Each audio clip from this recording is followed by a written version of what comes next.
more than 1 million miles from Earth. An eye unlike any other peers silently into the abyss.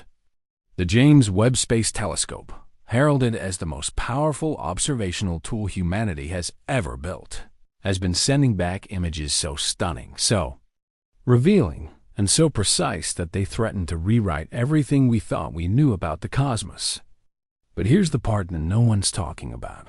Not everything it sees is being shared with the public.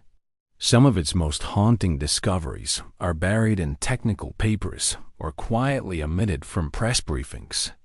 And as you're about to see, the latest round of pictures supposedly just snapshots of galaxies, stars, and nebulae may actually contain something far more complex, more structured, and more deliberate. Because buried within the beauty of these images, something doesn't quite add up. Something looks designed. And if that's the case, then what exactly is the universe trying to show us? And why are scientists so reluctant to explain? In September, JWST delivered what appeared to be a light-hearted cosmic phenomenon. Two galaxies colliding, known as ARP 107, forming a structure that oddly resembled a smiling face. To the untrained eye, it was a curious coincidence, but to astronomers, it was deeply unsettling. Why? Because the shape, symmetry, and alignment of the galaxies, and more specifically, the bridge of stars connecting them, wasn't just poetic. It was unnatural. These weren't chaotic galaxies crashing in random motion. The spiral and elliptical galaxies involved had maintained structure in a way that defies gravitational modeling. Even more bizarre, the spiral arms had almost completely vanished, yet the nuclei remained undisturbed, something that shouldn't happen in typical galactic collisions. At the center of ARP 107 is a safer galaxy powered by a supermassive black hole emitting far more energy than expected. JWST's near and mid-infrared cameras revealed not chaos, but balance, almost a precision in how these galaxies interacted, like choreography. And as researchers dug deeper, one quiet question kept resurfacing. What if this wasn't just a collision? What if it was a demonstration? Earlier in the year, JWST turned its attention to a mysterious stellar nursery known as N79, located in the Large Magellanic Cloud. On paper, it was just another star-forming region until the images came in. The nebula's central light source glared so intensely it distorted JWST's optics. An hourglass-shaped shadow emerged, cast by jets of gas from a young star. But the jets themselves behaved unusually. Instead of random orientations, they were aligned, flowing in the same direction with an eerie synchronicity, suggesting a unified rotational momentum across the entire star field. This kind of order in such a turbulent region was unprecedented. Scientists called it a cosmic memory, a leftover trace of how the original cloud spun before stars were born. But that raised another, more disturbing possibility. What if this wasn't a memory, but a signal? The consistency of these jets has no logical reason to persist over such a large region unless governed by an external, perhaps, geometric influence. The deeper JWST looks, the more it finds evidence not of randomness, but of pattern. And patterns beg the question, who or what is doing the arranging? WP39b, a gas giant orbiting 700 light-years from Earth, had already puzzled scientists for years. But when JWST aimed its infrared sensors at this tidally locked world, where one side always faces the sun while the other is frozen in perpetual night, the data that returned was not just strange, it was mathematically perfect.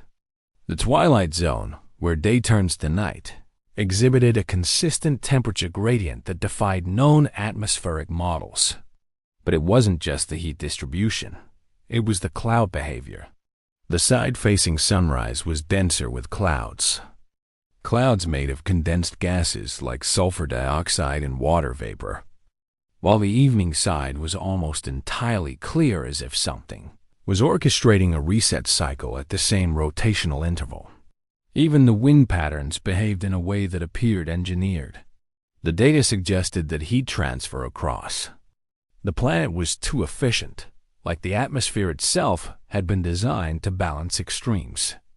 The planet was dubbed inhospitable, yet it taught us something vital. Nature, under the lens of JWST, often behaves less like a storm and more like a system. And systems have structure, logic, boundaries, even purpose. In July, JWST captured what might be the most haunting image of the year. Against the swirling chaos of a star-forming region stood a bright red symbol, a perfect question mark. To most viewers, it was a whimsical oddity, but scientists knew better. Located within the Herbig-Haro 4647's complex, the structure was too detailed to dismiss. Theories flooded in: merging galaxies, gravitational lensing, overlapping star systems. But none could explain the shape's perfection. And more disturbing than the question mark itself was where it was found. Among the earliest forming galaxies in the known universe, structures emerging just 400 to 600 million years after the Big Bang. These galaxies showed signs of gas streams, being shaped not only by gravity, but by radiation jets from their central black holes, jets forming lines, arcs, even filaments, as if painting on the canvas of early space. And now, JWST's highest resolution images reveal these alignments are not random. In multiple systems, black hole jets appear to orient in parallel. If true, then the question mark isn't a symbol of confusion. It's a symbol of something bigger, something deliberate. And the real question isn't what is it. It's why is it there?